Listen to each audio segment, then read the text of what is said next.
ഒരുപാട് ഉപദ്രവിക്കുകയൊക്കെ ചെയ്തിട്ടുണ്ടായിരുന്നു. കഴുത്തിന് കയറി പിടിക്കുകയും അതേപോലെ അവളെ ബർത്ത്ഡേക്ക് മുമ്പ് ഞാനും എൻ്റെ വേറെ ഫ്രണ്ടും കൂടെ വീട്ടിൽ പോയപ്പോൾ അവളെ മുഖത്തും കയ്യിലൊക്കെ ആകെ അടിച്ച പാടും ഒക്കെ ഉണ്ടായിരുന്നു. അത് അയാളുടെ അമ്മയ്ക്കൊക്കെ അറിയായിരുന്നു. അന്ന് രാവിലെ അയാൾ ഡ്യൂട്ടിക്ക് പോകുന്നതിന് മുമ്പ് അതൊക്കെ ചെയ്തേ, അടിക്കുകയൊക്കെ ചെയ്തിരുന്നത്. എന്നിട്ട് ഉച്ച വരെയായിട്ട് ആ കുട്ടി പുറത്തേക്ക് ഇറങ്ങിയിട്ടുണ്ടായിരുന്നില്ല. എന്നിട്ടും അവരമ്മയൊന്ന് തിരിഞ്ഞു നോക്കുകയൊന്നും ചെയ്തിട്ടില്ല എന്തായതാന്ന്. എന്നിട്ട് ഞാനും അവനും കൂടെ പോയപ്പോൾ അപ്പോഴവളൊന്ന് എഴുന്നേക്കുന്നത്, ആ റൂമിൽ നിന്ന് അവളൊന്ന് പുറത്തിറങ്ങി കുളിക്കുന്ന അപ്പോഴാണ്. അപ്പം ഞാൻ ചോദിച്ചു ഇത് എന്താണെന്ന് ചോദിച്ചു. എനിക്ക് അപ്പോഴേ മനസ്സിലായി. എന്നിട്ട് ഞാൻ അവളെ എൻ്റെ വീട്ടിൽ തിരിച്ചു വന്ന് ജസ്റ്റ് വീട്ടിൽ സൂചിപ്പിച്ചായിരുന്നു. അവളെ സംബന്ധിച്ച് എന്താ വെച്ചാൽ അവൾക്കൊരു ജോലി ഉണ്ടായിരുന്നില്ല. അവൾ മാക്സിമം ട്രൈ ചെയ്യുന്നുണ്ടായിരുന്നു. അവളെ പഠിക്കാൻ അയാളൊരു സമാധാനം പോലും കൊടുക്കുന്നുണ്ടായിരുന്നില്ല. അയാളെപ്പോഴും ഫിസിക്കലി ഒക്കെ ആണെങ്കിലും ഭയങ്കരമായിട്ട് യൂസ് ചെയ്യുമായിരുന്നു. അവൾ ഭയങ്കരമായിട്ട് ഫോഴ്സ് ചെയ്യുമായിരുന്നു. അവൾക്ക് താല്പര്യമില്ല എന്ന് പറയുമ്പോൾ അവൾക്ക് മറ്റ് പല ബന്ധങ്ങളുണ്ടെന്നുള്ള രീതിയിൽ അയാൾ വെറുതെ ആരോപണമൊക്കെ പറയുമായിരുന്നു. അവൾ അത്രയും കരഞ്ഞിട്ടാണ് എനിക്ക് മെസ്സേജ് അയക്കുകയൊക്കെ ചെയ്തിരുന്നത്. അവൾ എത്ര സിൻസിയറായിട്ട് നിന്നാലും അയാൾ ഒരുപാട് ഉപദ്രവിക്കും. അയാൾക്ക് മറ്റു പല സ്ത്രീകളായിട്ട് ബന്ധങ്ങളുണ്ടായിരുന്നു എന്ന് അവൾക്ക് സംശയം ഉണ്ടായിരുന്നു. അയാൾ ഏതൊക്കെയോ പാർക്കിൽ പോകുന്നതിൻ്റെയൊക്കെ അവൾ കണ്ടിട്ടുണ്ടായിരുന്നു. അവളുടെ വീട്ടുകാരെ വരെ മീറ്റ് ചെയ്യാൻ പോകുന്ന, അച്ഛനെയൊക്കെ എന്തെങ്കിലും ഒരു ആവശ്യത്തിന് കാണാൻ പോകുന്നവരെ അവളെ വീട്ടിൽ പോകാൻ പോലും അവർ സമ്മതിക്കുന്നുണ്ടായിരുന്നില്ല. എൻ്റെ അടുത്തോട്ടൊന്ന് വന്നോട്ടെ എന്ന് ചോദിച്ചിട്ട് പോലും അയാൾക്ക് എന്നെ പോലും ഇഷ്ടമുണ്ടായിരുന്നില്ല. കാരണം എന്നോട് ഇനി എല്ലാം പറഞ്ഞാലോ, അങ്ങനെ ഇനി അയാളെ നെഗറ്റീവായിട്ട് വന്നാലോ എന്നുള്ള രീതിയിൽ അങ്ങനെയൊക്കെ ഭയങ്കര ടോർച്ചറിങ് ആയിരുന്നു. അവളൊന്ന് പുറത്തിറക്കുന്നുണ്ടായിരുന്നില്ല. അവൾ രാവിലെ എണീറ്റ് ആ വീട്ടിലെ സകലമാന പണിയും ചെയ്ത് അത് കഴിഞ്ഞിട്ട് അയാളെ ആവശ്യങ്ങളെല്ലാം നിറവേറ്റി കൊടുത്ത് അങ്ങനെയായിരുന്നു.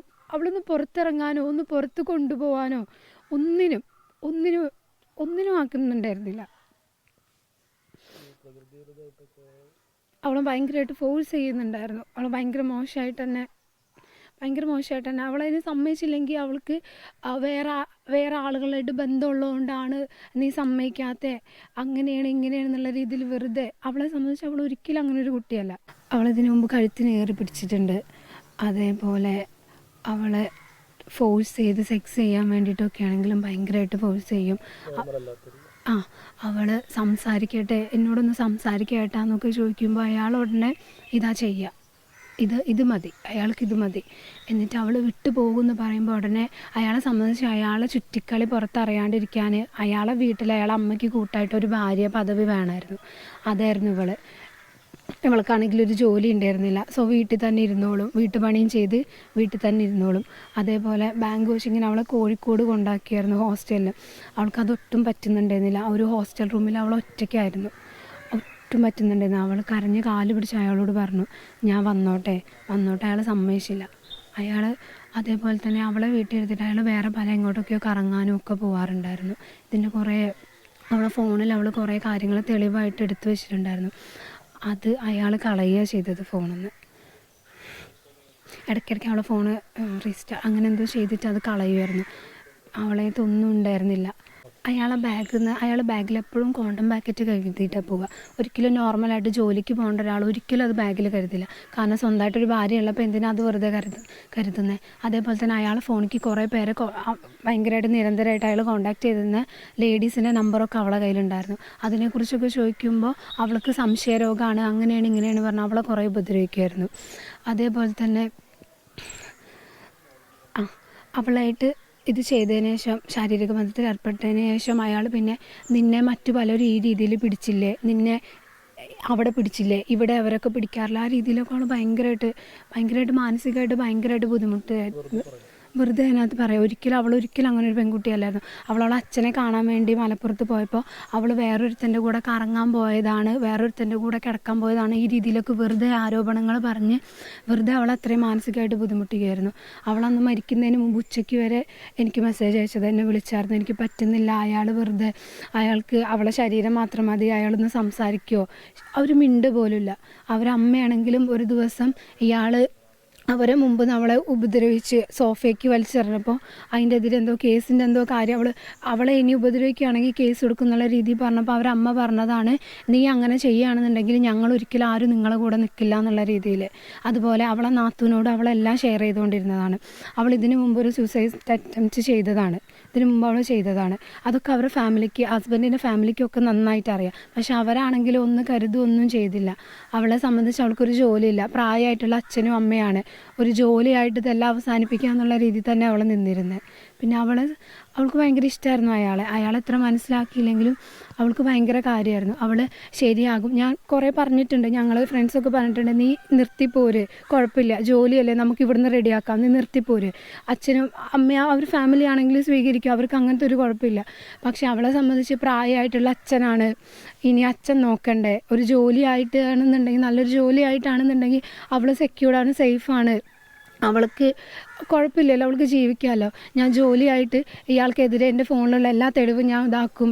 കാരണം അയാൾ കുറേ ആരോപണങ്ങൾ പറഞ്ഞു അവൾ ഉപേക്ഷിച്ചിട്ട് പോകുമെന്ന് പറയുമ്പോൾ നിനക്ക് മറ്റു പലരോട് ബന്ധമുണ്ടെന്നുള്ള രീതിയിൽ ഞാൻ പറയും, ഞാനത് പറഞ്ഞുണ്ടാക്കും, നിന്നെ സമാധാനത്തോടെ ജീവിക്കാൻ ഞാൻ അനുവദിക്കില്ല, ഈ രീതിയിൽ നിൻ്റെ ഫാമിലിയെ ഞാൻ നാണം കെടുത്തും, ഈ രീതിയിൽ അവൾ ഒരുപാട് ബ്ലാക്ക്മെയിൽ ചെയ്തിട്ടുണ്ട്. അവൾ പറഞ്ഞാൽ അവൾ പാവം കുട്ടി, അവൾക്ക് അങ്ങനെ ഇങ്ങനത്തെ സിറ്റുവേഷനൊന്നും അവൾക്ക് ഹാൻഡിൽ ചെയ്യാൻ പറ്റുന്ന ടൈപ്പ് ഒരു കുട്ടിയല്ല. അവരുടെ വീട്ടിലെന്ന് പറഞ്ഞാൽ അച്ഛനൊക്കെ ആണെങ്കിൽ അത്രയും ഭയങ്കര സ്നേഹത്തോടെ അങ്ങനെ കൊണ്ടു നടന്ന ഒരാളാണ്. സോ ഇങ്ങനെയൊക്കെ ഭയങ്കരമായിട്ട് ഇയാളെന്ന് പറഞ്ഞാൽ ഭയങ്കര മോശമായിട്ട് മീൻസ് അവളെ മൂത്ത ചേച്ചീൻ്റെ ചെറിയ കുട്ടീനെ വരെ അത്ര അനാവശ്യം പറഞ്ഞിട്ടുണ്ട്. അവരെ സ്നേഹിക്കുന്നുണ്ട് എന്നുള്ള രീതിയിലുള്ളതുകൊണ്ട് എന്നെക്കുറിച്ച് പറഞ്ഞിട്ടുണ്ട്, എന്നെ കാണാൻ വരുന്ന സമ്മതിക്കില്ല, ചേച്ചിമാരെക്കുറിച്ച്, ആ കുഞ്ഞുങ്ങളെക്കുറിച്ച് അത്രയും മോശമായിട്ട് അവളോട് പറഞ്ഞിട്ടുണ്ട്. അത്രയും തെറിയൊക്കെ വിളിച്ചുകൊണ്ടിരുന്ന അവളുടെ ഫോണ് അയാൾ വാട്സപ്പൊക്കെ അവൾ അറിയാണ്ട് കണക്ട് ചെയ്ത് വെച്ചിട്ടുണ്ടായിരുന്നു. അവൾ ശരിക്കും ഞങ്ങൾ വാട്സപ്പിലൊന്നും അങ്ങനെ മെസ്സേജ് അയക്കുന്നുണ്ടായിരുന്നില്ല. അവൾക്ക് തന്നെ പേടിയായിരുന്നു അയാൾ പ്രശ്നമാക്കും എന്നുള്ള രീതിയിൽ. എന്നിട്ട് അയാൾ നോക്കും, ഫോൺ ചെക്ക് ചെയ്യും, അതുപോലെ വാട്സപ്പിൽ അയാൾ ചെക്ക് ചെയ്യാറുണ്ടായിരുന്നു. അയാൾ അറിയാണ്ട് ടെലിഗ്രാമിലൊക്കെ ആയിരുന്നു ഞങ്ങൾ കോണ്ടാക്ട് ചെയ്തുകൊണ്ടിരുന്നത്. ശരിക്കും വിളിക്കുമ്പോൾ പോലും അവൾ ഫ്രീ ആയിട്ട് സംസാരിക്കുന്നുണ്ടായിരുന്നില്ല. ചില സമയത്ത് അയാളുണ്ടായിട്ട് അയാൾ കോൾ ചെയ്തിട്ട് അവളെ കൊണ്ട് നിർബന്ധിപ്പിക്കും. അവൾ ഭയങ്കരമായിട്ട് ഉപദ്രവിച്ചിട്ട് നിർബന്ധിക്കും, സംസാരിക്കും, എന്നോടൊക്കെ സംസാരിക്കാൻ അയാൾക്കറിയാം അവളെല്ലാം എന്നോട് ഷെയർ ചെയ്യുന്നുള്ളത്. അപ്പോൾ അയാളെക്കുറിച്ച് എന്തെങ്കിലും നെഗറ്റീവ് പറഞ്ഞിട്ടുണ്ടോ, അയാൾ പുറത്ത് നല്ല പകൽമാന്യനാണ്, കാരണം നല്ലൊരു മനുഷ്യനാണെന്ന് വിചാരിച്ചിട്ടാണ് ഈ കല്യാണാലോചന വരെ വന്നത്. ചേച്ചീൻ്റെ കൂടെ വർക്ക് ചെയ്യുന്ന ആളായിരുന്നു. അപ്പോൾ അയാൾ ഭയങ്കരമായിട്ട് നിർബന്ധിക്കും, അവളെ ഫോഴ്സ് ചെയ്യിപ്പിക്കും, നീ സംസാരിക്കുന്നുള്ളൂ. എന്നിട്ട് അവളൊന്നും അറിയാത്ത പോലെ പറയും. അപ്പോഴൊന്നും ഞങ്ങൾക്കറിയാം, അവൾ ആദ്യമേ എന്നോട് പറഞ്ഞു വെച്ചിട്ടുണ്ടായിരുന്നു, എന്നോട് മറ്റു പല ഫ്രണ്ട്സിനോട് പറഞ്ഞു വെച്ചിട്ടുണ്ടായിരുന്നു, ഞാനിങ്ങനെ പെട്ടെന്ന് വിളിക്കുമ്പോൾ, എന്നിട്ട് ഞങ്ങളിങ്ങനെ എവിടെയെന്നൊക്കെ എവിടെയെന്ന് ചോദിക്കുമ്പോൾ അവൾ ഇവിടെ ഉണ്ട് എന്ന് പറഞ്ഞാൽ ഞങ്ങൾ പിന്നെ അധികം സംസാരിക്കില്ല. കാരണം അയാൾ അവിടെ ഉണ്ടെന്ന് നമ്മൾ കാണിക്കുകയാണ്. അവൾക്കൊന്ന് ഫ്രീ ആയിട്ട് സംസാരിക്കാൻ, അവളെ അവസ്ഥ ഒന്ന് പറയാൻ പോലും അവൾക്ക് പറ്റിയിട്ടുണ്ടായിരുന്നില്ല. അവൾക്ക് ശരിക്കും അവൾ ഭയങ്കര കഷ്ടപ്പെട്ടിട്ട് അവൾ പോയത്, അത്രയും കരഞ്ഞ് അത്ര വിഷമിച്ചിട്ട് അവൾ പോയത്. ഒന്ന് ഷെയർ ചെയ്യാനും, ആ വീട്ടിലൊരു മനുഷ്യൻ അവൾക്ക് വയ്യാണ്ട് കിടന്നാൽ പോലും ആരും തിരിഞ്ഞു നോക്കുന്നുണ്ടായിരുന്നില്ല. അവൾക്ക് ഒരു മരുന്ന് വാങ്ങിക്കൊടുക്കാൻ, അവൾക്ക് വയറിനൊക്കെ സുഖമില്ലാണ്ടും ഒട്ടും വയ്യായിരുന്നു, ഫുഡ് കഴിക്കാനൊന്നും വയ്യാണ്ടായപ്പോഴും അയാൾ ഗ്യാസിൻ്റെ ഗുളിക എടുത്ത് കഴിക്കാൻ പറഞ്ഞു. ഒന്ന് ആശുപത്രി പോകാനോ ഒന്നിനും അയാളെ സമ്മതിക്കുന്നുണ്ടായിരുന്നില്ല. അവരുടെ ഫാമിലി അവരുടെ അമ്മയ്ക്ക് ഇതെല്ലാം അറിയാം, അവരുടെ നാത്തൂനും ഒക്കെ ഇതെല്ലാം അറിയാം. അവളെ നാത്തൂനൊക്കെ എല്ലാവർക്കും, ഫാമിലിയിലുള്ള എല്ലാവർക്കും ഇതറിയാം, അയാൾ അത്ര ഉപദ്രവിച്ചിരുന്നു എന്നുള്ളത് എല്ലാവർക്കും അറിയാം. അതുപോലെ തന്നെ അയാൾ കുറേ സാധനങ്ങൾ എടുത്ത് അവളെ കല്യാണ ഫോട്ടോ പോലും, മാരേജിൻ്റെ ഫോട്ടോ പോലും അവളെ കാണിച്ചിട്ടില്ല. അതുപോലും അവൾക്ക് കാണാൻ അയാൾ സമ്മതിച്ചിട്ടില്ല.